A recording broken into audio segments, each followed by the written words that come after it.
এলাই কালিমাতিল্লাহর জন্য, কাতিলুহুম হাত্তা লা তাকুনা ফিতনা, তোমরা যুদ্ধ করো যতক্ষণ পর্যন্ত ফিতনা চিরতরে নির্মূল না হয়ে যায়। ওয়া ইয়াকুনা দ্বীনু কুল্লুহু লিল্লাহ, গোটা দিন আল্লাহর জন্য প্রতিষ্ঠিত হয়ে যায়, বিজয়ী হয়ে যায়। আদুব্বাল্লাহি, আল্লাহর দুশমন আগে বলা হয়েছে, ওয়া আদুব্বাকুম, তারপরে তোমাদের দুশমনদেরকে। বোঝা গেল মুমিনদের দুশমন যারা, আল্লাহর দুশমন তারা। আল্লাহর দুশমন যারা, মুমিনদের দুশমন তারা। তবে মুমিনরা যুদ্ধ করবে নিজের স্বার্থে না, বরং আল্লাহর দুশমনদেরকে মোকাবেলা করার জন্য। মিনাশ শাইতানির রাজীম, বিসমিল্লাহির রহমানির রহিম। ولا يحسبن الذين كفروا سبقوا إنهم لا يعجزون وأعدوا لهم ما استطعتم من قوة ومن رباط الخيل ترهبون به عدو الله وعدوكم وآخرين من دونهم لا تعلمونهم الله يعلمهم وما تنفقوا من شيء في سبيل الله يوفى إليكم وأنتم لا تظلمون صدق الله العظيم। আলহামদুলিল্লাহ, সূরা আনফাল 60 নম্বর আয়াত থেকে তেলাওয়াত করা হলো।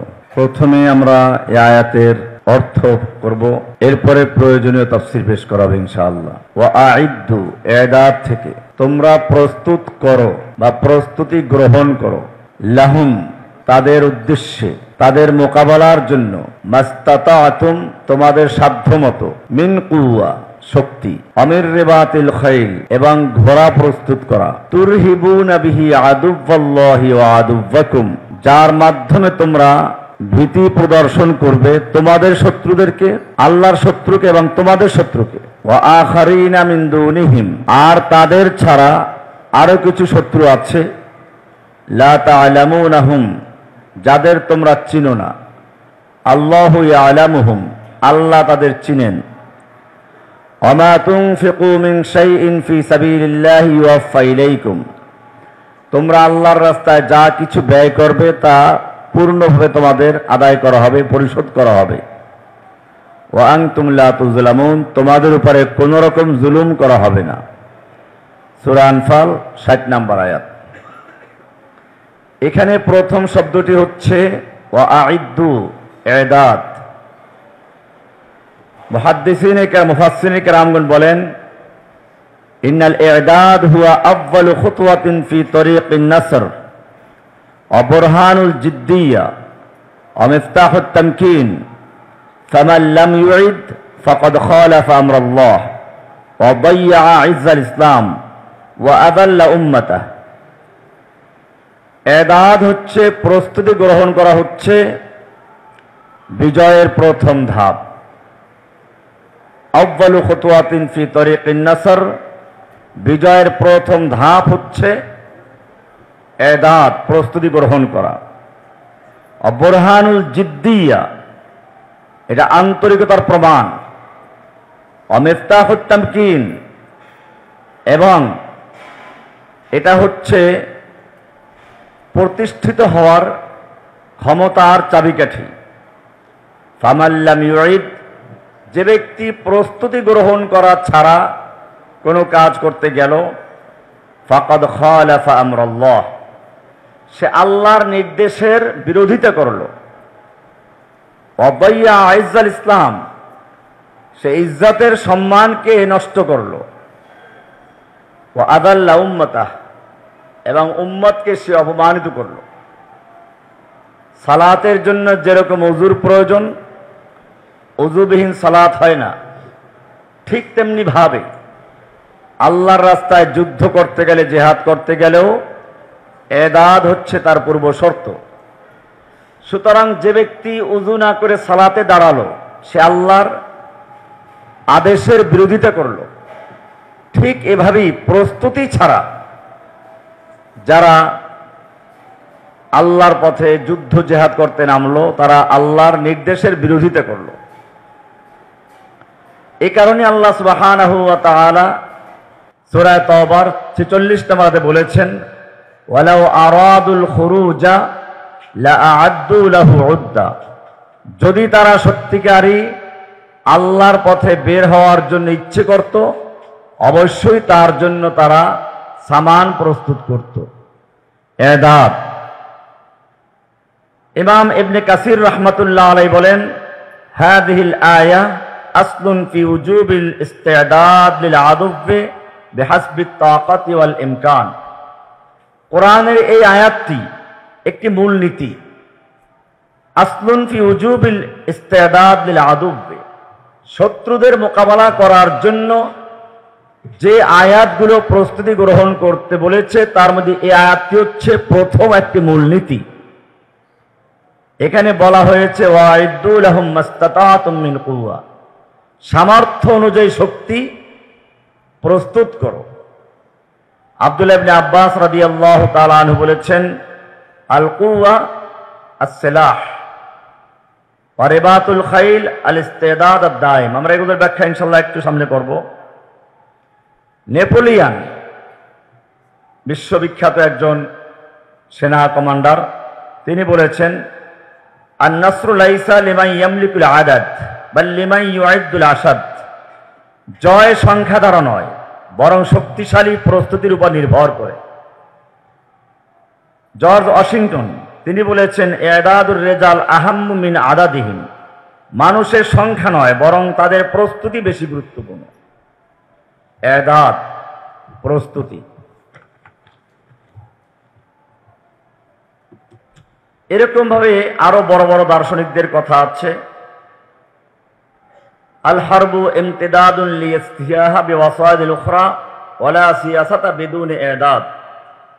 যুদ্ধ হলো রাজনীতির বিস্তার, প্রস্তুতি ছাড়া কোনো রাজনীতি সফল নয়। যুদ্ধ হলো রাজনীতিরই বিস্তার, প্রস্তুতি ছাড়া কোনো রাজনীতি সফল নয়। ইমাম ইবনে তাইমিয়া রাহমাতুল্লাহ আলাইহি বলেছেন, ইদা তারাকাল মুসলিমুনা ইদাদাল কুওয়া দুফু। মুসলিমরা যদি প্রস্তুতি পরিত্যাগ করে তবে তারা দুর্বল হয়ে পড়বে। ওয়া ইদা দুফু তাজরাউ আলাইহিমুল আদুব্বু। আর যখন তারা দুর্বল হয়ে পড়বে তখন শত্রু সাহসী হয়ে উঠবে। যখন তারা দুর্বল হয়ে পড়বে শত্রু তখন সাহসী হয়ে উঠবে। এই কারণে আল্লাহ রাসূল সাল্লাল্লাহু আলাইহি ওয়াসাল্লাম নিজেও যুদ্ধের জন্য প্রস্তুতি গ্রহণ করতেন। এমনকি তাবুকের যুদ্ধে আল্লাহর রাসূল সাল্লাল্লাহু আলাইহি ওয়াসাল্লাম স্পষ্ট ঘোষণা করলেন, মান জাহাজা গাজিয়ান ফি সাবিলিল্লাহি ফাকাদ গাজা। যে কেউ আল্লাহর পথে একজন মুজাহিদকে প্রস্তুত করে দেয় সে নিজেই যুদ্ধে অংশগ্রহণ করবে। এ কারণে যুদ্ধের প্রস্তুতির জন্য যে অস্ত্রগুলো আসবে, কি কি আসবে, সেগুলো আমরা মিন কুওয়ার মধ্যে আলোচনা করব ইনশাআল্লাহ। প্রথম তাহলে আমরা আলোচনা করলাম ওয়া আইদ্দু ইদাদ, প্রস্তুতি গ্রহণ করা। এখন কি প্রস্তুতি গ্রহণ করতে হবে? প্রথমে আল্লাহ সুবহানাহু ওয়া তাআলা আমভাবে বলেছেন, ওয়া আইদ্দু লাহুম, তোমরা তাদের বিরুদ্ধে ইদাদ করো, প্রস্তুতি গ্রহণ করো। এই প্রস্তুতির মধ্যে অনেকগুলো স্তর আছে। দাওয়া, ইত্তেহাদ, প্রথম হচ্ছে দাওয়া। এটা আমি আগেও আলোচনা করেছি এখানে, সেই জন্য আজকে মূল আলোচনা এটা না।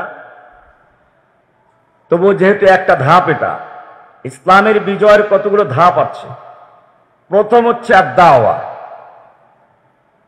মানুষের ভিতরে তাওহীদের দাওয়াত পৌঁছানো, অন্তরের ভিতরে তাওহীদকে প্রতিষ্ঠা করা। এ কথা আমি প্রায়ই বলে থাকি। আল্লাহ রাসূল সাল্লাল্লাহু আলাইহি ওয়াসাল্লাম যখন মক্কায় দাওয়াতের কাজ শুরু করলেন, আবু বকরের মতো একজন প্রতিভাবান লোক, খাদিজার মতো ধনী লোক, তারপরে হামজার মতো বীর, ওমরের মতো লৌহ মানব, ওসমানের মতো ধনী, এরা সবাই ইসলামের ছায়াতলে এসেছেন। ইচ্ছে করলে রাতের অন্ধকারে মক্কার খানায় কাবা এবং তার আশপাশে রক্ষিত 360 মূর্তির থেকে 10-20টা ভাঙ্গা কোনো বিষয় ছিল না। আল্লাহ রাসূল সাল্লাল্লাহু আলাইহি ওয়াসাল্লাম তা ভাঙ্গেন নাই। কেন ভাঙ্গেন নাই? দুর্বল ঈমান ছিল। আলিয়াযু বিল্লাহ, আল্লাহ আমাকে মাফ করুক, আমি বলতেছি অন্য কারণে। যদি বলেন যে আল্লাহর রাসূল সাল্লাল্লাহু আলাইহি ওয়াসাল্লাম দুর্বল ছিলেন, আল্লাহর রাসূল সাল্লাল্লাহু আলাইহি ওয়াসাল্লামকে সাহায্য করছেন কি? আল্লাহ কি দুর্বল ছিলেন? তাহলে কেন আল্লাহর রাসূল সাল্লাল্লাহু আলাইহি ওয়াসাল্লাম মূর্তির সামনে তারপর ভাঙলেন না? এটা আমাদের শিক্ষা দেওয়ার জন্য যে এখন মূর্তি ভেঙে লাভ নেই, আমার শক্তি সামর্থ্য নেই, এখন মূর্তি ভাঙলে ওরা আবার গড়বে। সেজন্য কি করতে হবে? লা ইলাহা ইল্লাল্লাহর ধাক্কা দিয়ে ওদের অন্তরের থেকে মূর্তিগুলো অপসারণ করে ভাঙতে হবে। যদি সেইভাবে মানুষের অন্তর থেকে মূর্তি ভাঙ্গা যায়, তাহলে এই মানুষেরাই দেশের রাস্তার মোড়ে মোড়ে যত মূর্তি আছে সবগুলো একদিনে ভেঙে চুরমার করে ফেলবে। এমনকি যেটা তারা ভাঙতে পারবে না, ক্রেন লাগিয়ে টেনে হেঁচড়ে তারা ভেঙে ফেলবে। হয় না? এটাই এই শিক্ষার মূল কারণ ছিল। তাহলে একটা মূর্তির বিরুদ্ধে যখন এরকম একটা ঘৃণা, ক্ষোভ তৈরি হলো, অন্তরের ভিতরে যখন একটা প্রচন্ড চাপ তৈরি হলো, সেই চাপের ধাক্কায় যদি রাস্তার মোড়ে মোড়ের থেকে লক্ষ কোটি টাকা দামের এক একটা মূর্তি ভেঙে চুরমার হতে পারে, তাহলে যদি এই জাতির অন্তরের ভিতরে একটা তাওহীদের ঈমানের বীজ রোপণ করা যায়, তাওহীদের চেতনা তৈরি করা যায়, ইনশাআল্লাহ সে জাতি মানুষের মূর্তি 360 মূর্তি সংসদে আছে, এগুলো ভেঙে চুরে চুরমার করে দিয়ে একমাত্র আল্লাহর দ্বীনকে প্রতিষ্ঠা করার জন্য প্রস্তুত হবে। এটা হলো প্রথম কাজ।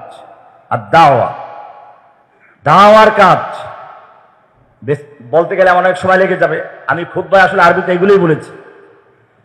বৃষ্টি পড়ে জঙ্গলের আম গাছেও পড়ে, লেবু গাছেও পড়ে, কৃষকের বাগানের লেবু গাছেও পড়ে, বাগানে আম গাছেও পড়ে।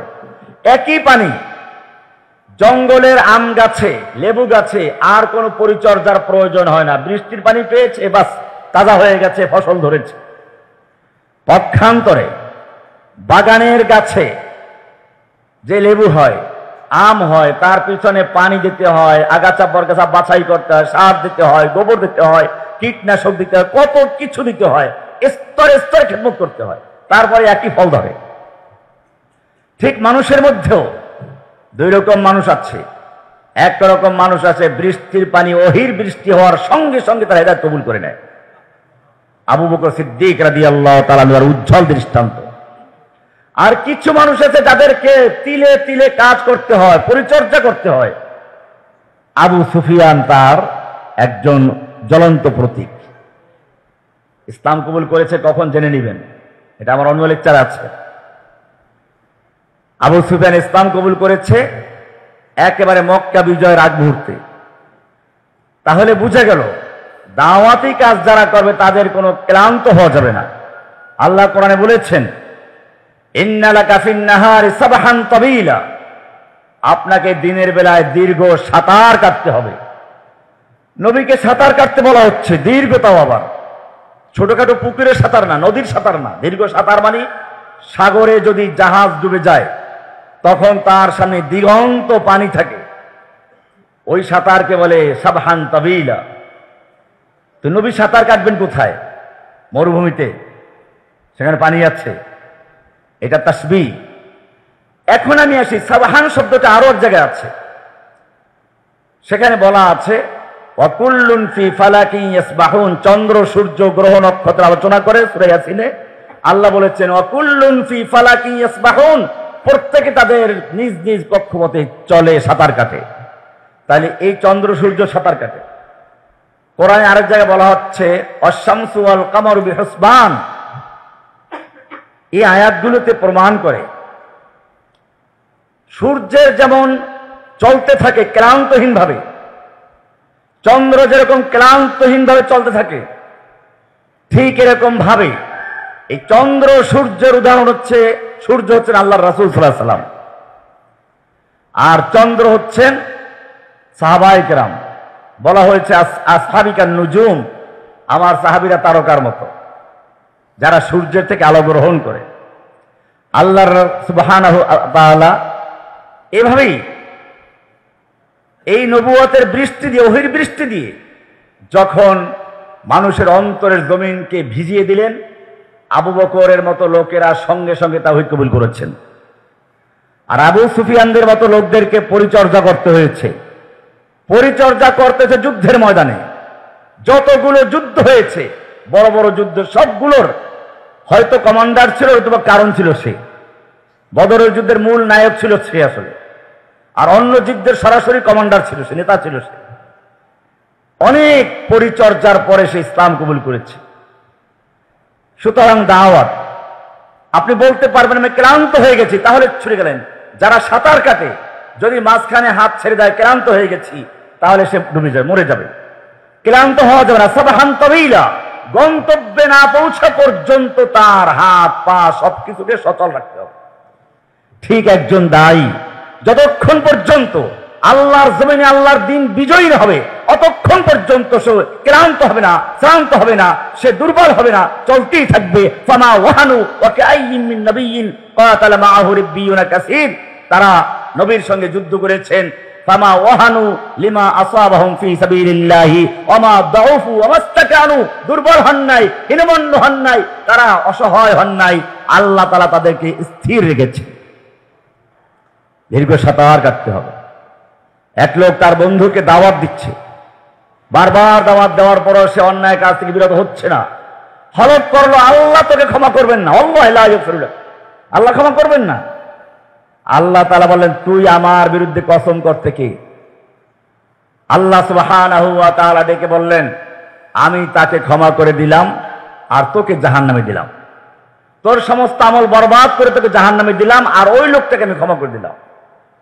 সুতরাং দাওয়াতের ক্ষেত্রে কোনো ক্লান্তি আসবে না, দাওয়াতের ক্ষেত্রে কোনো রকমের হতাশা আসবে না। দাওয়াতের কাজ করে যাওয়া। এর মধ্যেই কোনো একজন আছে, এর মধ্যেই কোনো একজন আছে চুপচাপ শুনতেছে। সে হয়তো কখনো চিৎকার মেরে স্লোগান দেয় না, ঠিক, সে হয়তো স্লোগান দেয় না জিহাদ সাবিলুনা সাবিলুনা জিহাদ আল জিহাদ, সে হয়তো চুপচাপ বসে আছে। আল্লাহ বলছেন ইন্নামা তুনযিরু মান ইত্তাবা'a আয-যিকরা ওয়া খাশিয়ার রাহমান বিল গায়ব। ইন্নামা তুনযিরু, নিশ্চয় তুমি সতর্ক করবে, দাওয়াত দিবে, সাবধান করবে। কাকে? মান ইত্তাবা'a, ইত্তাবা ওয়াহিদ, এক বচন। মান ইত্তাবা, ওই একটা লোককে। ইত্তাবা'a আয-যিকরা, যে তোমার নসিহত উপদেশ গ্রহণ করছে। ওয়া খাশিয়ার রাহমান বিল গায়ব, এবং সে অপরিচিত অবস্থায় অথবা আল্লাহকে না দেখে, দুই রকম তরজমা হতে পারে, সে অত কারো কাছে পরিচিত না, অপরিচিত অবস্থায় সে আল্লাহকে ভয় করে চলেছে। দুনিয়ার কেউ তাকে চিনে না, কেউ তাকে সম্মানও দেয় না হয়তো, কিন্তু আরো সরা তাকে চিনেন। খাশিয়ার রহমান বিল গায়ব, তুমি ওই লোকটাকে উদ্দেশ্য করে দাওয়াত দাও, ওই লোকটা তোমার টার্গেট থাকবে। এর মধ্যেই কেউ একজন আছে। এখানে আপনারা যারা বসে আছেন সবাই যে দায়ী হবেন আমরা এই আশা করতে পারি না, আবার যে সবাই দায়ী হবেন না আমরা সেরকম হতাশাও ভুগি না। আমরা আশা করি এর মধ্যে আল্লাহ সুবহানাহু ওয়া তাআলা কোন একজন রেখেছেন ইন্নামা তুনযিরু মান ইত্তাবা'a আয-যিকরা ওয়া খাশিয়ার রাহমান বিল গায়ব, যে ব্যক্তি আল্লাহ, যে ব্যক্তি কি সম্পর্কে উদ্দেশ্যে আল্লাহ এই কথা বলেছেন, এবং এই লোকটাই এক সময় কাজে লাগে। আল্লাহ তাআলা এরপরে গিয়ে বলেছেন ইয আরসালনা ইলাইহিম ইসনাইন, দুইজন রাসূলকে পাঠালাম। ফাকাযযাবুহুমা, তাদেরকে তারা অবিশ্বাস করলো, মিথ্যা বলে আখ্যায়িত করলো। ফাআযযাজনা বিসালিসিন, অথবা তৃতীয় আরেকজন রাসূলকে পাঠালাম, এই সব রাসূলকে তারা মিথ্যাবাদী বলে আখ্যায়িত করলো। ওয়াজাআ মিন আকসাল মাদিনাতি রাজুলুন ইয়াসআ, শহরের প্রান্ত থেকে ওই একজন লোক, রাজুলুন নাকিরা, একজন অপরিচিত লোক দৌড়ে এসেছে। এই লোকটাকে, এই লোকটাই সেই লোকটা, যে লোকটা চুপচাপ বসে দাওয়াতের কথাগুলো শুনতেছিল, যে লোকটা কখনো পরিচিত হয়নি। আমরা তো সবাই পরিচিত হতে চাই, কেমনে আমরা পরিচিত হব? সূরা দাহরের শুরুতে আল্লাহ বলেছেন হাল আতা আলাল ইনসানি হিনুম মিনাদ দাহরি লাম ইয়াকুন শাইআম মাযকুরা, তুমি যে সব জায়গায় পরিচিত হতে চাও, ছোটবেলায় কিছু একটা আকাশ করে মাকে দেখাচ্ছ, মা আমি পারি, আমাকে চিনো, আমি যে। এরপরে তুমি যখন বড় হয়ে গেলে এখন সেলফি তুলে তারপর সবাইকে দেখাও, তুমি মাযকুর হতে চাও। আল্লাহ বলছেন শাইআম মাযকুরা, এক সময় তুমি ছিলে যখন তোমাকে পৃথিবী চিনতো না। এই পৃথিবীর লক্ষ কোটি বছর চলে গেছে, তখন তুমি ছিলে না, পৃথিবী চিনতো না। এখন তোমাকে কিছু লোকে চিনে, আবার যখন তুমি চলে যাবে তোমাকে কেউ চিনবে না। তুমি যে স্কুলে পড়াশোনা করেছো সেই স্কুলে এখন যাও, ছোটবেলাতে স্কুলে গিয়ে দেখবা আগের স্কুলের বিল্ডিংটা ঠিকই আছে, কিন্তু তোমাকে কেউ চিনে না। যেই শিক্ষক সম্পর্কে তোমার ধারণা ওনার সবচেয়ে প্রিয় ছাত্র, আমি তার কাছে গিয়ে বসলেন, স্যার আসসালামু আলাইকুম, কেমন আছেন? আচ্ছা তুমি কে জানো, তোমাকে তো চিনলাম না। স্যার আমি তো আপনার সবচেয়ে প্রিয় ছাত্র ছিলাম। তুমি হয়তো প্রিয় ছিলে এক সময়, এখন ভুলে গেছি। সবাই ভুলে যাবে। এই কারণে বলেছেন ইন্নামা তুনজিরু মান ইত্তাবাআয যিকরা ওয়া খাশিয়ার রহমান বিল গায়ব, যে লোকটা পরিচিত হওয়ার জন্য নয়, তবে একজনের কাছে পরিচিত। সে কার কাছে? ইন্নামা তুনজিরু, তুমি ওই লোকটাকে সাবধান করো, সতর্ক করো। তিনজন নবীর কথায় যখন কাজ হলো না, ওই এক লোক দৌড়ে এসে বলল ইত্তাবিউ মাল্লা ইয়াসআলুকুম আজরান ওয়া হুম মুহতাদুন। হ্যাঁ, তোমরা মুরসালিনদের কথা শুনো। যাই হোক, এটা হচ্ছে প্রথম ধাপ। দ্বিতীয় ধাপ হচ্ছে আল্লাহ তাআলা যেটা উল্লেখ করেছেন ওই আয়াতের ভিতরে, দ্বিতীয় অংশ হচ্ছে মির রিবাতে মিন কুওয়া, শক্তি অর্জন করো। কুওয়া অর্থ কি? আল্লাহর রাসূল সাল্লাল্লাহু আলাইহি সাল্লাম ব্যাখ্যা দিয়েছেন। মুসলিমের 1917 নম্বর হাদিস উকবা ইবনে আমির থেকে বর্ণিত। আল্লাহর রাসূল সাল্লাল্লাহু আলাইহি সাল্লাম বলেছেন আলা ইন্নাল কুওয়াতার রামি, আলা ইন্নাল কুওয়াতার রামি, আলা ইন্নাল কুওয়াতার রামি। সাবধান, জেনে রাখো, কুওয়া মানে হচ্ছে নিক্ষেপ করা। কুওয়া মানে হচ্ছে নিক্ষেপ করা। কুওয়া মানে হচ্ছে নিক্ষেপ করা। অন্য অন্য শক্তির সাথে নিক্ষেপ করা শিখবে। ওই সময় ছিল তীর বর্ষা নিক্ষেপ করা। আল্লাহ রাসূল ইচ্ছে করলে বলতে পারতেন আলা ইন্নাল কুওয়াতা রামিউন নিবাল, আলা ইন্নাল কুওয়াতা রামিউন নিজা, রিমাহ, তীর নিক্ষেপ করা, বর্ষা নিক্ষেপ করা, এগুলো বলতে পারতেন। আল্লাহ রাসূল তা বলেন নাই। এটাকে মুতলাক রেখে দিয়েছেন, আম রেখে দিয়েছেন। আলা ইন্নাল কুওয়াতার রামি, নিক্ষেপ করা শিখো। এখন নিক্ষেপ করা কি?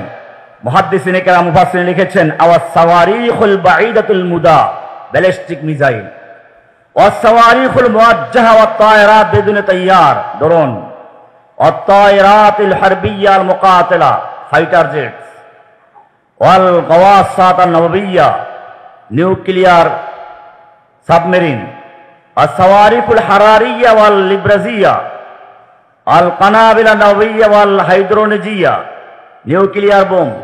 এই সবগুলো আলা ইন্নাল কুওয়াতা, সব নিক্ষেপ করার মধ্যে অন্তর্ভুক্ত। এমনি ভাবে আল আসলিহাতুল ইলেকট্রনিয়া ওয়া সাইবরানিয়া, সাইবার যে যন্ত্রপাতি আছে, এরকম ভাবে সাইবার যুদ্ধ, ইলেকট্রনিক যুদ্ধ অস্ত্র, ভারী কামান, কেমিক্যাল, বায়োলজিক্যাল এগুলো আছে, এই সবগুলোই আল মুদাফিয়া রাশাশা ওয়াল আসলিহাতুল কিমাবিয়া ওয়াল বায়োলজিয়া, এই সবগুলোই আল রামির অন্তর্ভুক্ত, নিক্ষেপ করার অন্তর্ভুক্ত। আজকে মুসলিমদের সেইগুলো কোথায়?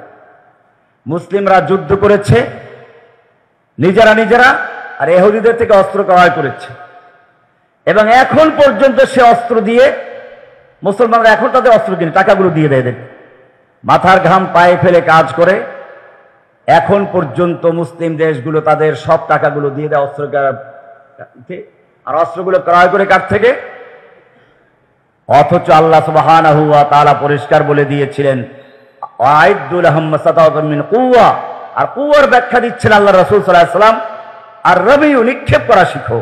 নিক্ষেপ করা কি সেখানে পরিষ্কার আল্লাহ রাসূল না বলে বলেছেন মুতলাকা, নিক্ষেপ করা শিখো। এরপরে আল্লাহ সুবহানাহু ওয়া তাআলা বলেছেন মাস্তাতাতুম, সাধ্যমতো। তার মানে হচ্ছে প্রস্তুত করো, যুদ্ধ করতে বলেন নাই। এখানে বলেছেন ওয়াইদ্দু কাতিলু, শুরুতে বলেন নাই। শুরুতে কি বলেছেন? আইদ্দু, ইদাদ করো। মা কালা কাতিলু, যুদ্ধ করো, শুরুতে কথা বলেন নাই। যুদ্ধ এসেছে অনেক পরে, 4টা ধাপ চলে গেছে আগে। প্রথম ধাপে আল্লাহ রাসূল সাল্লাল্লাহু আলাইহি ওয়াসাল্লাম বলা হয়েছে দাওয়াত দেন, সবর করুন। আর দাওয়া আস-সবর আলাল আযা, দাওয়াত দিলেন। দাওয়াত দিতে গেলে অত্যাচার, জুলুম, নির্যাতন আসবে। আল্লাহ রাসূলকে প্রথম বলল কি? শায়ের। এরপরে বলল কাজ্জাব। দাওয়াতের তেজ বাড়তে রইল, আর গালির সংখ্যা বাড়তে রইল। আমার কিতাবুল ঈমানে আছে এগুলো, যে দাওয়াতের তেজ যত বাড়ে গালির সংখ্যা তত যুক্ত হয়। সাহিরুন কাজ্জাব, মিথ্যাবাদী, জাদুকর, জ্যোতিষী, উম্মাদ, পাগল, মজনুন, এরকম ভাবে গালিগালাজ শুরু হয়ে গেল। প্রথম ধাপ ছিল এটা। দ্বিতীয় ধাপে গিয়ে বলা হলো উযিনা লিল্লাযীনা ইউকাতালুনা বিআন্নাহুম যুলিমু, যাদের বিরুদ্ধে যুদ্ধ করা হয় তাদেরকে যুদ্ধ করার জন্য অনুমতি দেওয়া হলো। তৃতীয় ধাপে গিয়ে বলল ফরজ, তবে যারা যুদ্ধ করে তাদের বিরুদ্ধে। কাতিলুল্লাযীনা ইউকাতিলুনাকুম ওয়ালা তা'তাদু, যারা তোমাদের বিরুদ্ধে যুদ্ধ করে তাদের বিরুদ্ধে যুদ্ধ করা ওয়াজিব হলো।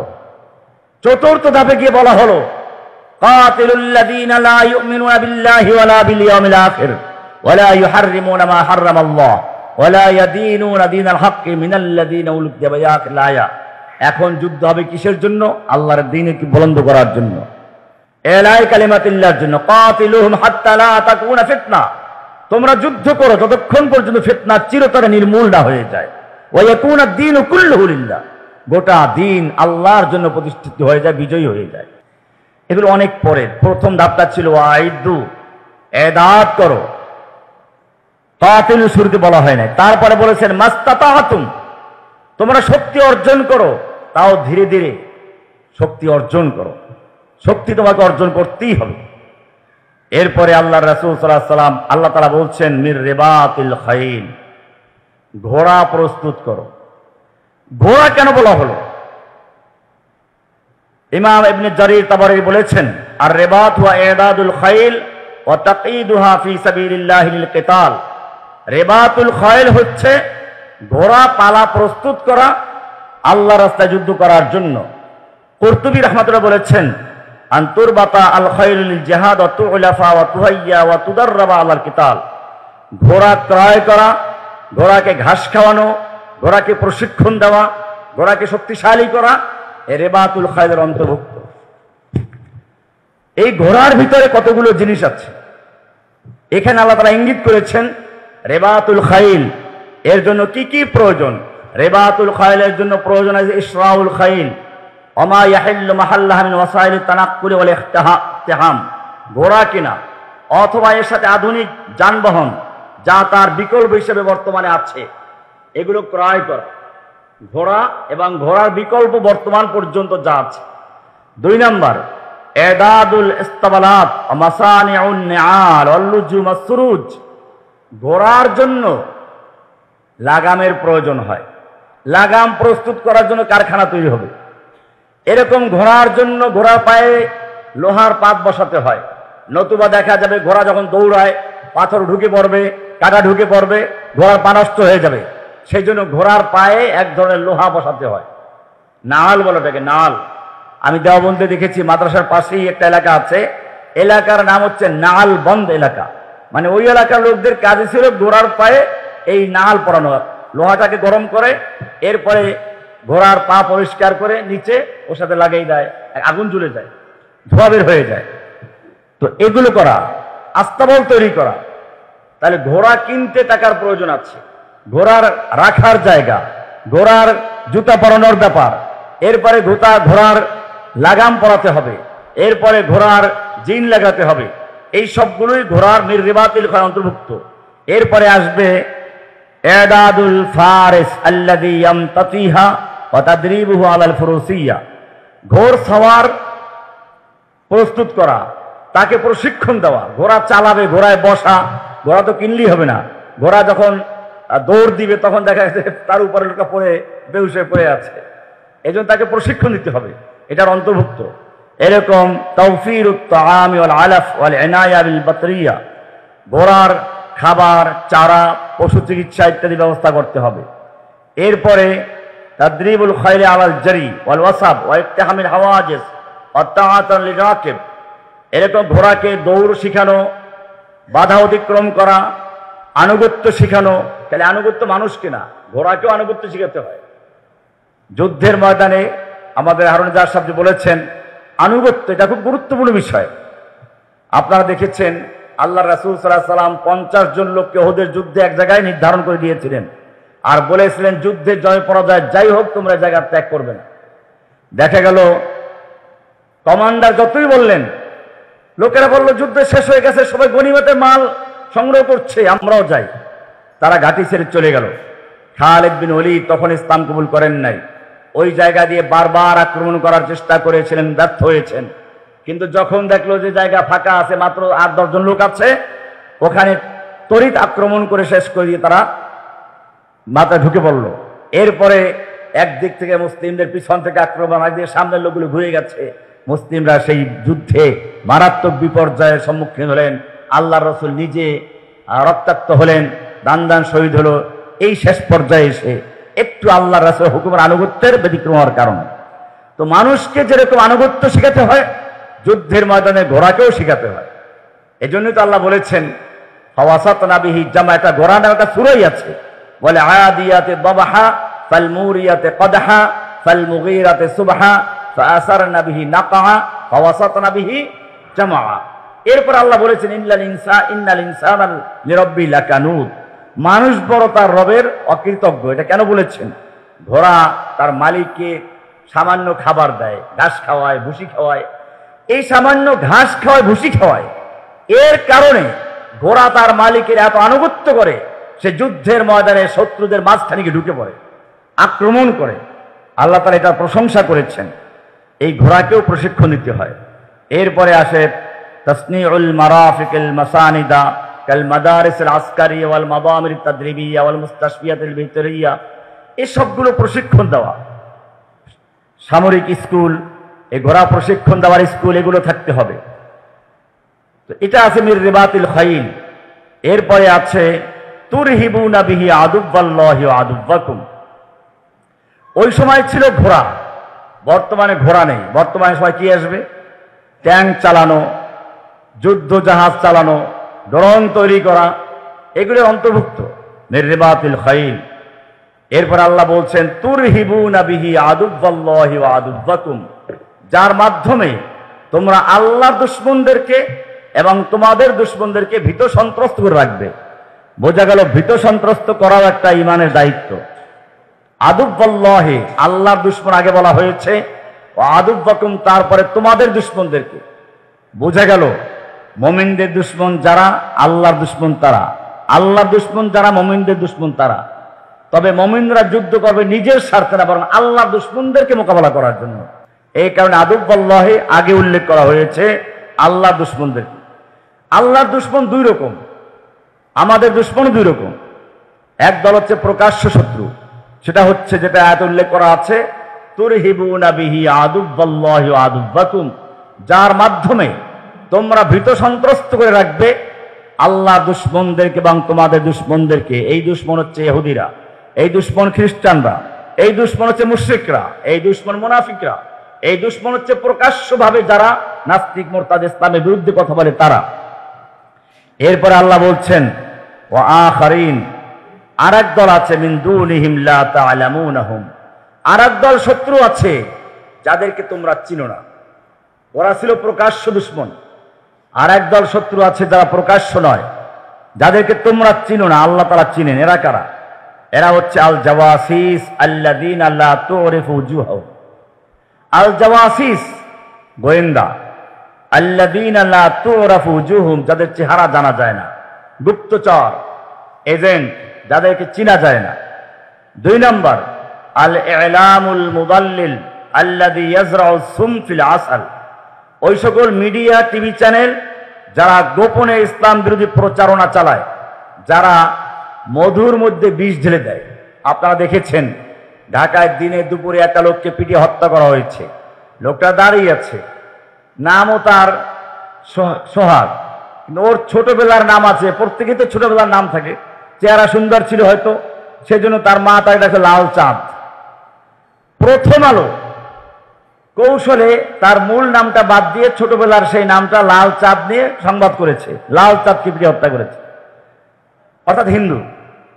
ইন্ডিয়ার পত্রিকাগুলো সেটা প্রচার করেছে, লাল চাঁদ নামক এক হিন্দুকে পিটিয়ে হত্যা করা হয়েছে। দেখেন কিভাবে এরা চরমভাবে, এটাই বলা হয়েছে আল ইলাম আল মুদাল্লিল আল্লাযী ইয়াজরাউ সুম ফিল আসাল, ওই সকল বিভ্রান্তকারী হলুদ সাংবাদিকতা যারা মধুর মধ্যে বিষ ঢেলে দেয়, অর্থাৎ যারা গোপনে ইসলাম বিরুদ্ধে চক্রান্ত করে, মিথ্যা সংবাদ পরিবেশন করে। এরপরে আন নিজামুল ইকতিসাদি আর রাসমালি আল্লাযী ইউনহিকুল উম্মাতা ওয়া ইউখদিহা বিদ-দীওয়ান ওয়াল ফারাইদ, অর্থাৎ ওই সকল অর্থনৈতিক প্রতিষ্ঠানগুলো, আর্থিক প্রতিষ্ঠান যেগুলো সুদ ভিত্তিক অথবা ইসলামকে ধ্বংস করার জন্য চক্রান্তে লিপ্ত আছে, নারীদেরকে তার সদস্য বানানো হয়, শুধুমাত্র নারীদেরকেই সদস্য করা হয়, নারীদের মাধ্যমে ঋণ বিতরণ করা হয়। কারণ তারা জানে মানুষ মুরগির ফার্ম করে, মুরগার না। মানুষ বলদের ফার্ম করে না, গাভীর ফার্ম করে। কেন? গাভী বাচ্চা দেয়, দুধ দেয়, মুরগি ডিম দেয়, বাচ্চা দেয়। ঠিক এরকম ভাবে যদি নারীদের ফার্ম করা যায়, নারীদের কি যদি বেদিন করা যায়, তাহলে আর শিশুকে, বাচ্চাকে কোলে নিয়ে প্রথমে শিখাবে না আল্লাহ আল্লাহ, শিখাবে না লা ইলাহা ইল্লাল্লাহ, শিখাবে না বিসমিল্লাহ, শিখাবে না আল্লাহর নাম। এভাবেই একটা পরিবারকে নাস্তিক বানাবার জন্য সুকৌশলে এরা বিভিন্ন এনজিও গুলো কাজ করে। এগুলো হচ্ছে লা তা'লামুনাহুম, আরো কিছু শত্রু যাদের তোমরা চিনো না, এরা হচ্ছে তারা। এরকম একটা আলিমুত তাগরিবি আল্লাযী ইউখরিজু জিলান ইউহিব্বুল গারবা ওয়া ইউকাল্লিদুহুম, পাশ্চাত্য অনুকরণে তৈরি করা শিক্ষা ব্যবস্থা, এটাও তোমাদের শত্রু, যাদেরকে তোমরা চিনো না। এই শিক্ষা ব্যবস্থা আস্তে আস্তে মানুষকে আল্লাহর দ্বীনের থেকে বিরক্ত করে ফেলে, দ্বীনের থেকে তাদেরকে সরিয়ে নেয় এবং বিধর্মীদের শিক্ষাটা কি তাদের কাছে জনপ্রিয় করে দেখানো হয়। এমনি ভাবে মাইয়ামালুনা মিনাদ দাখিল লিতাবদীদিল ইসলাম বিইসমিত তানভীর আবিল ইসলাহ, বিভিন্ন সংগঠন আছে যারা সামাজিক সংগঠন, সমাজের কল্যাণমূলক কাজ করে, তথাকথিত সংস্কারবাদী, যারা ইসলামের ভিতরে বসে ফিতনা ছড়ায়, এনজিও, মানবাধিকার সংগঠন, যারা বিভিন্ন অজুহাতে মুসলিম সমাজে হস্তক্ষেপ করে থাকে, এরাই হচ্ছে সেই লোকগুলো। আল্লাহ তাদের সম্পর্কে বলেছেন ওয়া আখারুনা মিন দুনিহিম লা তা'লামুনাহুম, আরো কিছু শত্রু আছে যাদেরকে তোমরা চিনো না, আল্লাহু ইয়া'লামুহুম, আল্লাহ তাদেরকে চিনেন। এ হচ্ছে সেই শত্রুগুলো। মিডিয়া শক্তি, অর্থনৈতিক আধিপত্য, প্রযুক্তি নিয়ন্ত্রণ, শিক্ষা ব্যবস্থার প্রভাব, গোয়েন্দা সংস্থা, মিত্র সরকারকে পরিচালনা, পাবলিক ওপিনিয়ন নিয়ন্ত্রণ, এই সবগুলোই হচ্ছে ওয়া আখারিনা মিন দুনিহিম, সেই সকল শত্রু যাদেরকে আমরা চিনি না, আল্লাহ তাআলা চিনেন, আল্লাহ তাআলা জানেন। এবারে আমাদের পরবর্তী শেষ অংশ যেটা আছে, সেখানে আল্লাহ তাআলা বলছেন ওমা তুনফিকু মিন শাইইন, তোমরা আল্লাহর রাস্তায় যা কিছু খরচ করো, ইউওয়াফা ইলাইকুম, তা তোমাদেরকে পূর্ণরূপে দিয়ে দেওয়া হবে, পরিশোধ করা হবে। এটা হচ্ছে একটা মৌলিক বিষয় যেটা মুসলিমদের জন্য অত্যন্ত জরুরি। আমরা যখন দেখি কেউ ব্যবসা বাণিজ্য করে, তো নিজেও বলে আমি দুনিয়ায় জড়িয়ে গেছি। না, ব্যবসা বাণিজ্য করা দুনিয়ায় জড়িয়ে যাওয়া এক কথা না। সেই ব্যবসার উদ্দেশ্য যদি হয় আল্লাহ রাস্তায় ব্যয় করা, তো এই আয়াত অনুযায়ী আল্লাহ সুবহানাহু ওয়া তাআলা বলছেন ওমা তুনফিকু মিন শাইইন ফি সাবিলিল্লাহ। আল্লাহর রাসূল সাল্লাল্লাহু আলাইহি ওয়াসাল্লাম পিছনে খাদিজা রাদিয়াল্লাহু তাআলা আনহা তার সমস্ত সম্পদ ছেড়ে দিয়েছেন দ্বীনের কাজে ব্যয় করার জন্য। আবু বকর রাদিয়াল্লাহু তাআলা আনহু তার সম্পদ দিয়েছেন। এই জন্য ইমাম ইবনে কাসির রাহমাতুল্লাহ আলাইহি বলেছেন, তোমরা যা কিছু আল্লাহর রাস্তায় ব্যয় করো তা তোমাদেরকে পূর্ণরূপে ফিরিয়ে দেওয়া হবে। এর অর্থ হচ্ছে কুল্লু নাফাকাতিন ফিল জিহাদ ইদাদান আও মুবাশারাতান তাদখুলু ফি হাযাল ওয়াদ, জিহাদের জন্য সরাসরি বা প্রস্তুতিমূলক যে কোনো ব্যয়ই করা হোক না কেন, তা এই প্রতিশ্রুতির অন্তর্ভুক্ত হবে। ইমাম তাবারী রাহমাতুল্লাহ বলেন আল আয়াতু তাশমুলু কুল্লা আতাইল জিহাদ মালান আও কুওয়াতান আও সানাআতান, এই আয়াতে জিহাদের জন্য যে কোনো ধরনের ব্যয়, অর্থ, শক্তি অথবা শিল্প, সবকিছুকে অন্তর্ভুক্ত করে। এমনি ভাবে ইবনে আশুর বলেছেন ইদা আরাদাল্লাহু তাহফিজান নাস আলাল ইনফাক বিলা তাখিরিন, আল্লাহ মানুষকে দান ও ব্যয় করার জন্য অনুপ্রাণিত করেছেন যেন তারা দেরি না করে, যেন তারা দেরি না করে। ইমাম কুরতুবী রাহমাতুল্লাহ আলাইহি বলেছেন আল আয়াতু ওয়া'দুন ওয়া ওয়াঈদুন মান আনফাকা উসিবা ওয়া মান বাখিলা খুজিলা, এই আয়াত পুরস্কার ও সতর্কতা উভয়টাই রয়েছে। যে ব্যয় করে সে পুরস্কৃত হবে, আর যে কার্পণ্য করে সে লাঞ্ছিত হবে। আল্লাহ বলেছেন ওমা তুনফিকু মিন শাইইন, তোমরা আল্লাহ রাস্তায় যা কিছু ব্যয় করবে ইউওয়াফা ইলাইকুম, তোমাদেরকে আল্লাহ তাআলা তা পূর্ণরূপেই দিবেন, ফিরিয়ে দিবেন, কোনো কার্পণ্যতা করবেন না। ওমর ইবনে আব্দুল আজিজ রাহমাতুল্লাহ আলাইহি বলেছেন আল ইসলাম লা ইয়াকুমু ইল্লা বিআমওয়ালিস সালিহিন, ইসলাম কেবল সৎ লোকদের অর্থের মাধ্যমেই টিকে থাকতে পারে। সালাহুদ্দিন আইয়ুবী রাহমাতুল্লাহ বলেছেন আখরিজু আয-যাহাব মিন খাজানিকুম ফাইনাল জিহাদ লা ইয়ানতাজির, তোমাদের সোনার ভান্ডার থেকে বের করো, তোমাদের স্বর্ণ তোমাদের ভান্ডার থেকে বের করো, কারণ জিহাদ অপেক্ষা করে না। এরকম ভাবে আরেকজন আলেম বলেছেন, ইল্লাম তাদফাউ আল ইয়াউম ফালান তুকিমু গাদান, তোমরা যদি আজ ব্যয় না করো তাহলে কালকে তোমরা টিকে থাকতে পারবে না। এই কারণে আল্লাহ সুবহানাহু ওয়া তাআলা এদাদের শুরু দিয়ে শেষ করলেন ইনফাক ফি সাবিলিল্লাহ দিয়ে। সুতরাং আল্লাহর রাস্তায় ব্যয় করা, সাইয়্যিদ কুতুব রাহমাতুল্লাহ আলাইহি বলেছেন, আল মালু মিন জুনুদিল্লাহ, আল্লাহর সৈনিকদের মধ্যে সম্পদ হচ্ছে আরেকটা সৈনিক, অর্থাৎ মালও হচ্ছে আল্লাহর সৈনিক।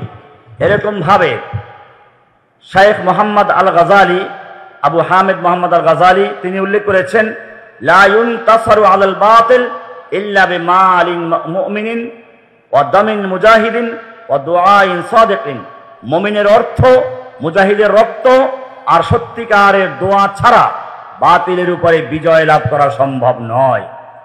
এরকম ভাবে আরেকজন বলেছেন, আয়াতুল ইনফাক হিয়া রিসালাতুন লিল আগনিয়া আমা ইল্লাম ইয়াকুন আন তুনফিকু, এই দানের আয়াত ধনীদের জন্য বার্তা।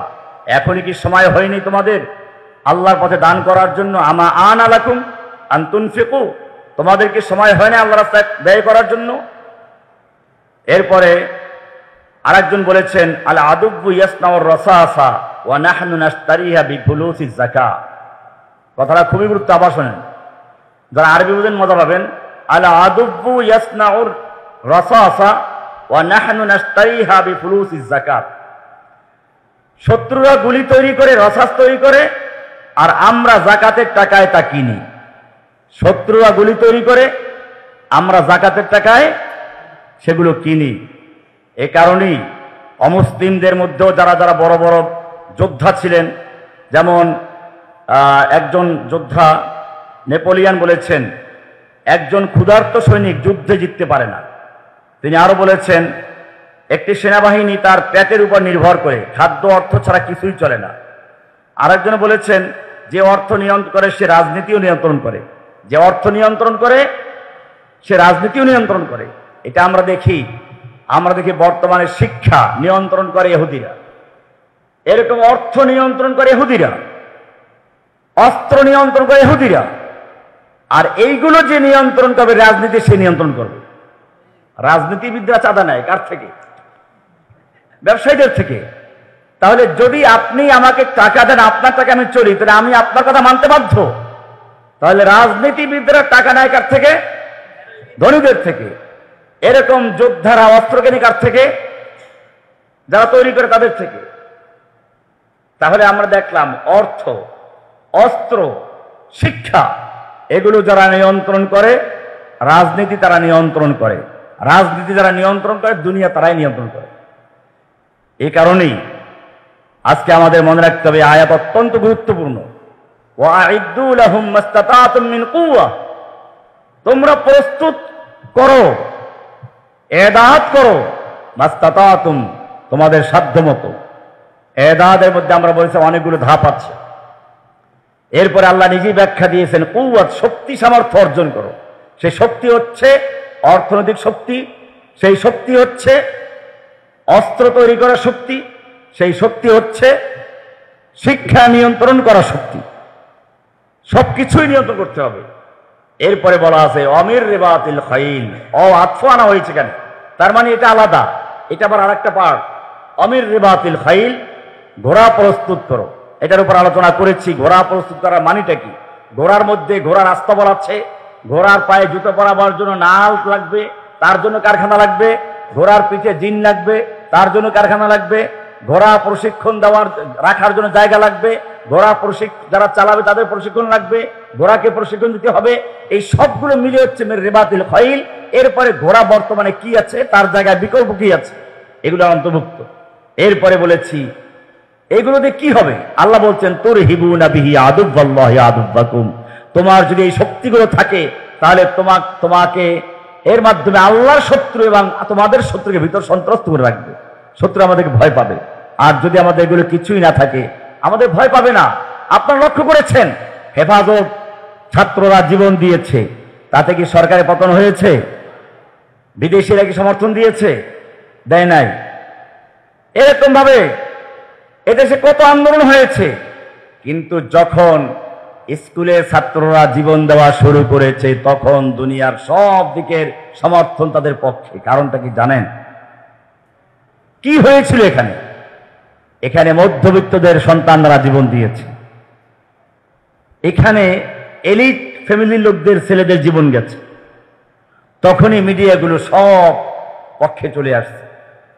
আর মাদ্রাসার ছেলে যারা মারা গেছে, ওদের ভাষায় এরা হলো এতিম, মিসকিন, জাকাত কি যেন একটা বলেন, একটা ফজলু পাগলা, যে জাকাত খেয়ে এরাই করে। এদের ধারণা এটা।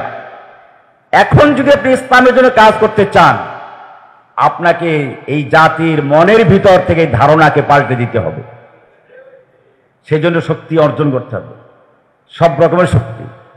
এই জন্য আপনারা যারা এই বাংলার জমিনে দিন কায়েমের স্বপ্ন দেখতে পাচ্ছেন, দিন কায়েম করতে চান, আমাদের মনে রাখতে হবে, আমাদের একটা হচ্ছে তাৎক্ষণিক, যখন দুশমনদের আক্রমণ আসে তখন যা আছে তা নিয়ে ঝাঁপিয়ে পড়ুন, এটার জন্য শর্ত নেই। আর একটা হচ্ছে যারা পরিকল্পিতভাবে ইসলামকে বিজয়ী করতে চান, তাদের জন্য এই আয়াত অত্যন্ত গুরুত্বপূর্ণ। কারণ এখানে আল্লাহ তাআলা বলেছেন, ওয়াইদু, অর্ডার করেছেন, হুকুম দিয়েছেন। উজুর জন্য যেরকম বলেছেন, ইযা কুমতুম ইলাস সালাত ফাগসিলু উজুহাকুম, সালাতের জন্য ইচ্ছে করো যখন দাঁড়াবার জন্য, তখন তোমরা উজু করে নাও। ঠিক আল্লাহ বলেছেন, যারা আল্লাহর দ্বীনের জন্য কাজ করতে চাও, যুদ্ধ করতে চাও, দুশমনদের সাথে মোকাবেলা করতে চাও, তোমাদের জন্য কাজ হচ্ছে ওয়াইদু লাহুম, প্রস্তুতি গ্রহণ করো। সেই প্রস্তুতিটা কিভাবে হবে সেটা এখানে বলা হয়েছে। নতুবা আপনি দুশমনরা অস্ত্র তৈরি করবে আর আমরা যাকাতের টাকা দিয়ে সে অস্ত্র ক্রয় করব, এ দিয়ে যুদ্ধ করা যাবে না। এখানেই মুসলিমরা পরাজিত হয়েছে। মুহাম্মদ ইবনে কাসেম রাহমাতুল্লাহ আলাইহি, যিনি ভারত বিজয়ী, তিনি যখন বিজয় করতে করতে এই পর্যন্ত চলে আসলেন এবং শেষ মুহূর্তে তিনি একটা এমন কামান তৈরি করছিলেন যেটার দূরপাল্লা আরো বেশি দূরপাল্লা আঘাত করা যায়, তখনই তার মৃত্যু পরোয়ানা চলে আসলো। যাকে পাঠানো হলো সে চিঠিটা তুলে দিল। চিঠিতে লেখা আছে, চিঠি পাওয়া মাত্র তাকে বন্দি করে এখানে পাঠিয়ে দাও। তাকে হত্যা করা হলো। ইতিহাস আমি বলতে যাচ্ছি না, মানে লম্বা ইতিহাস। কিন্তু এই কমান্ডার যাকে মোহাম্মদ বিন কাসেমের জায়গায় পাঠানো হলো, মোহাম্মদ বিন কাসেমকে বন্দি করে পাঠাবার জন্য, তাকে সে শিক্ষা দিচ্ছে। সে জানে যে আমাকে হত্যা করা হবে, তারপরও সে জানিয়ে দিচ্ছে, দেখো তুমি তো আমার পরে এখানে যুদ্ধ করবে, এই পর্যন্ত এই কাজগুলো করেছি, এই কামানটা আমি এভাবে তৈরি করেছি, এটার সাথে এইটা যোগ করে এটা আরো রেঞ্জ বেড়ে যাবে। কিন্তু শাসকরা তাদের হীন স্বার্থের জন্য সামান্য সেই ছোটবেলার কোন একটা খেলা নিয়ে গন্ডগোল হয়েছিল, ক্ষমতায় এসে প্রথম তার প্রতিশোধে তাকে হত্যা করে দেয়। এভাবেই এই জাতি নিজেদের পা টেনে ধরে। ওই একজনে বলেছিল যে বাংলাদেশের জাতীয় খেলা হাডুডু কেন, এটা পিছন থেকে পা টেনে ধরে, পিছন থেকে পা টেনে ধরে যাতে সামনে আগাতে না পারে। আমাদের এই জাতির অবস্থা এরকম। ইসলামী দল যতগুলো আছে এখন হয়তো কাছাকাছি দেখা যাচ্ছে, তাও আবার শুনি একবার কাছাকাছি হয়ে যায় আবার দূরে চলে যায়। এই দিকে না গিয়ে, ভাগ বাটোয়ারার দিকে না গিয়ে এখনো সময় আছে, এখনো সময় আছে। ঐক্যবদ্ধভাবে আল্লাহর দ্বীন কায়েমের জন্য মাঠে নামুন, তাহলে ইনশাআল্লাহ দুনিয়ার কোনো শক্তি আমাদের মোকাবেলা করতে পারবে না। আর যদি আবারও ভুল করে কে কয়টা আসন পাবে সেটা ভাগাভাগি করতে গিয়ে নিজেরা লড়াই করে, তাহলে সেদিন বেশি দূরে নয়, যেদিন শুধু রহমানীকে না, শুধু হারুনে জাহারকে না, আল্লাহ না করুন একের পর এক তাদেরকেও জেলে যাওয়ার জন্য প্রস্তুত থাকতে হবে। সেজন্য আমরা আপনাদেরকে বলবো, বিশ্ব যদি চলে যায় টলিতে টলিতে, কে আসলো কে না আসলো আমরা ওইটা পাত্তা দিব না। আমরা নিজেরা কতটুকু পারলাম, আমরা সমালোচনার দিকে যাব না এখন আর। আমি আপনাদেরকে বারবার বলেছি, আমার বক্তব্যের মাধ্যমে ক্লিয়ার করতে চেয়েছি যে আমরা প্রাইমারি লেভেলে যখন ছিলাম, বাচ্চারা তো কি করে গালিগালাজ করে খেপে যায়, তো আমরা প্রাইমারি লেভেলে বিভিন্ন বক্তব্য দিয়েছি। এখন আর ওই বক্তব্য আমরা দিচ্ছি না। অর্থাৎ এর বিরুদ্ধে ওর বিরুদ্ধে এগুলো নিয়ে আমরা এখন লেকচার দিচ্ছি না। কেন দিচ্ছি না? কারণ আমাদের কাজ এখন সেখান থেকে অনেক উপরে চলে গেছে। এখন আমাদের কাজ হচ্ছে নিজেদেরকে প্রস্তুত করা, চূড়ান্ত বিজয়ের জন্য নিজেদেরকে তৈরি করা। এই জাতির চূড়ান্ত নেতৃত্ব দেওয়ার জন্য নিজেকে তৈরি করা। আর যারা জাতির নেতৃত্ব দিবে তারা মানুষের দোষ খোঁজার জন্য সময় নষ্ট করবে না। এই জন্য আপনারা আর কোনো প্রশ্ন লিখবেন না, অমুকে কি বললো, তমুকে কি বললো। প্রশ্ন করবেন আমি কি করতে পেরেছি, কি করতে পারি। এখন থেকে আমাদের মূলনীতি এটা, আমরা চাবো কার পিছনে কি দোষ আছে বলে খুঁজে বেরাবো না। আমাদের অতগুলো করতে সময় নষ্ট হবে। আমাদের কাজ হচ্ছে, কেউ কাজ করছে না, ঠিক আছে ওকে বাদ দাও। অনেক লোক আছে এখনো যাদের মাথায় কোনো কিছু নেই, খালি উজ্জেন, তাকে দাওয়াত দাও। যারা আমার কথা শুনে না তাদের দাওয়াত দেওয়া দরকার কি? সময় নষ্ট করা থাকার কোনো কাজ নেই। তার চেয়ে যারা এখনো বাইরে আছে, কেউ তাদেরকে দাওয়াত দেয় নাই, আমি ওদেরকে টার্গেট করে দাওয়াত দিই। তাহলে আমরা এখন থেকে কে কি বললো, কে কি করলো সেদিকে যাব না। ছাগলে ভেড়া করে, গরুতে হাম্বা হাম্বা করে, পাখি কিচির মিচির করে, পেঁচা উ করে, আমাদের এগুলো শুনলে চলবে না। এগুলো শুনে আমাদের সময় নষ্ট করার দরকার নেই। আমাদের কাজ হচ্ছে আমরা কিভাবে দাওয়া দিব সেদিন ইলম অর্জন করা, নিজে আমল করা, আর তারপরে মানুষকে দাওয়াত দেওয়া।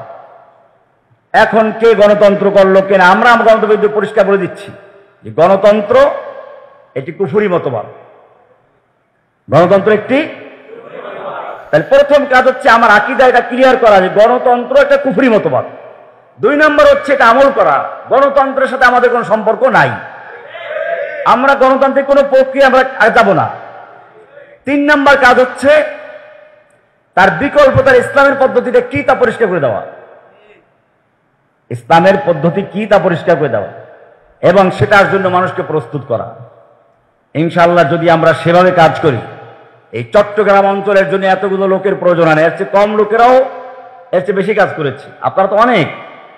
যদি এই কয়েকজন লোক আজকের থেকে প্রতিজ্ঞা করেন আমরা আর কারো সমালোচনা করে সময় নষ্ট করব না, বরং এই সমাজে এখনো বহু লোক আছে যাদেরকে কেউ দাওয়াত দেয় নাই, কোনো পীরের মুরিদ হয় নাই, তাবলীগেও যায় নাই, কোনো সংগঠনের জড়ায় নাই, আমি এখন ওই লোকগুলোকে দাওয়াত দিয়ে দিনের পথে নিয়ে আসি। হ্যাঁ, যদি অন্য আসতে চায় আলহামদুলিল্লাহ, না আসতে চায় তাদের পিছনে যুদ্ধ করে, তাদের সাথে তর্ক করে আমরা সময় নষ্ট করবো না। এটা আমরা খেয়াল রাখবো ইনশাআল্লাহ। ওয়াইদু লাহুম মাসতাতাতুম মিন কুওয়া। এটার জন্য যত ইলমের প্রয়োজন সেটা আমরা অর্জন করব, এটার জন্য নিজের আমল করব, এবং যাদের যেখানে সম্ভব আছে অর্থ, যদি কেউ আল্লাহ তাআলাকে মেধা দিয়ে থাকেন ব্যবসা বাণিজ্য করার জন্য, অর্থ উপার্জন করার জন্য, সে করবে সেটা দিনের জন্য। উদ্দেশ্য হবে কিসের জন্য? নৌকা পানিতে চলে, পানি ছাড়া চলতে পারে না, কিন্তু নৌকা ভিতরে ঢুকলে, পানি ভিতরে ঢুকলে ডুবে যায়। ঠিক মুমিনরা এটা মনে রাখতে হবে, দুনিয়ায় সম্পদ লাগে, মাল ছাড়া চলা যায় না, কিন্তু মাল যেন মোহাব্বতটা নিজের ভিতরে না ঢোকে। এটাই আমরা আজকের আলোচনার থেকে ক্লিয়ার হলাম। ওয়াইদু লাহুম মাসতাতাতুম মিন কুওয়া। কত নাম্বার, কোন সূরা, কত নাম্বার আয়াত? এখানে কয়টা অংশ আছে? প্রথম আছে ইদাদ, প্রথম আছে কি, এরপরে কি আছে কুওয়া। কুওয়ার কি ব্যাখ্যা দেওয়া হয়েছে এটা মুখস্থ রাখবেন। এরপরে কি আছে? আমির রিবাতিল খাইল, ঘোড়া। ঘোড়ার মধ্যে কি কি আসে এগুলো আমাদের, কুয়ার মধ্যে কি কি আসে। কুয়া বলতে আমি বলেছি কুয়ার অর্থ নিক্ষেপ করা। নিক্ষেপ করার মধ্যে কি কি আসতেছে এগুলো ভালো করে বোঝা। ড্রোন পর্যন্ত আমরা নিয়ে গেছি। কাজেই যদি ড্রোন বানাইতে পারেন, কুয়ার অন্তর্ভুক্ত আপনি একজন। ড্রোন তৈরি করতে হবে, সবকিছুই তৈরি করতে হবে। এরপরে আমরা বলেছি আমির রিবাতিল খাইল, ঘোড়া। ঘোড়ার মধ্যে কি কি আছে সেগুলো বলা হয়েছে। এরপরে আমাদের উদ্দেশ্য কি, তুরহিবুনা বিহি আদুওয়াল্লাহি আদুওয়াকুম, এমন শক্তি অর্জন করা যেই শক্তি দেখলে পরে ওরা তো বলে ওদের পরে চাপ আছে, এমন চাপ সৃষ্টি করতে হবে যেন চাপের ঠেলায় ওরা বাংলাদেশ ছেড়ে ইন্ডিয়া পালিয়ে চলে যায়। এটা হচ্ছে কুয়া, এটাই তুরহিবুনা। আয়াত ভালো করে বুঝবেন, তুরহিবুনা বিহি আদুওয়াল্লাহি আদুওয়াকুম, এমন শক্তি অর্জন করো যেই শক্তির ভয় পেয়ে, যেই শক্তির দাপটে ওরা বাংলাদেশ ছেড়ে 3 লাখ দিয়ে বাংলাদেশ ছেড়ে দিল্লি গিয়ে তারপর 3 গ্লাস পানি খাবে। তুরহিবুনা বিহি আদুওয়াল্লাহি আদুওয়াকুম। এরপরে বলেছেন ওয়াখ, তারপরও স্বস্তির শ্বাস ফেলা যাবে না। বিজয় লাভ করেছো, তারপরে স্বস্তির শ্বাস ফেলা যাবে না। এটা পরের অংশ বলেছেন, ওয়াখারিনা মিন দুনিহিম লা তা'লামুনহুম। এখনো অনেক শত্রু রয়ে গেছে, যেমন দেখেন না ঘাপটি মেরে আছে যারা মামলা করে, এরা কারা? এটা এই দ্বিতীয় অংশ, ওয়াখারিনা মিন দুনিহিম লা তা'লামুনহুম। আরো কিছু শত্রু যাদেরকে তোমরা চিনো না, আল্লাহ তাআলা তাদেরকে চেনেন। সেই শত্রুগুলো কারা? এই এখনো যারা মামলা দেয়, এখনো যারা লুকিয়ে আছে। আমাদের কি কাজ হবে? এই লোকগুলো খুঁজে খুঁজে বের করা। এখনো যারা এই বাংলাদেশের মাটিতে ঘাপটি মেরে বসে আছে এবং সেই জঙ্গি নাটকের খেলা আবার খেলতে শুরু করেছে, আমরা এখান থেকে সরকারকে বলবো তাদেরকে অনতি বিলম্বে খুঁজে বের করে ওদের বিরুদ্ধে অ্যাকশন নেওয়া হোক, ওদের বিরুদ্ধে প্রতিশোধ নেওয়া হোক। যদি সেই প্রতিশোধ না নেওয়া হয়, ইনশাআল্লাহ তাওহীদি জনতা জেগে উঠবে এবং একসময় বাংলার মসনদ দখল করে খুঁজে খুঁজে বের করে বের ফাঁসি কাছে ঝুলিয়ে দেওয়া হবে ইনশাআল্লাহ। নজিবুল্লাহকে যেভাবে ঝুলানো হয়েছিল, নজিবুল্লাহকে যেভাবে ঝুলানো হয়েছিল, ইনশাআল্লাহ বাংলার এই সমস্ত ইসলাম বিদ্বেষী শত্রুদেরকে খুঁজে খুঁজে বের করে প্রত্যেকটা রাস্তার চৌরাস্তায় পিলারের সঙ্গে টানিয়ে রাখবে ইনশাআল্লাহ। আজকের সেই প্রস্তুতি,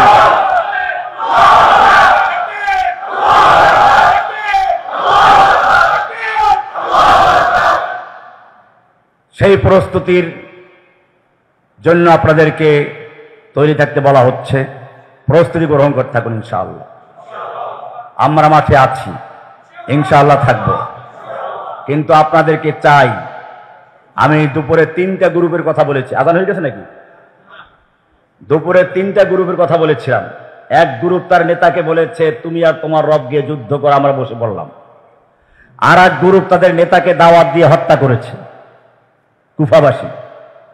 আর এক গ্রুপ বলল আমরা আপনার ডানে আছি, বামে আছি, সামনে আছি, পিছিয়ে আছি, আপনি যদি আমাদেরকে উত্তাল সমুদ্রে ঝাঁপ দিতে বলেন আমরা তৈরি আছি। আপনারা কোনটা হবেন?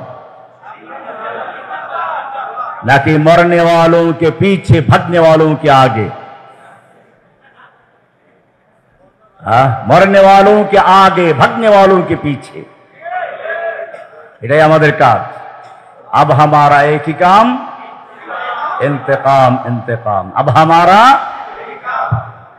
आखिर दावाना अल्हम्दुलिल्लाह रब्बिल आलमीन।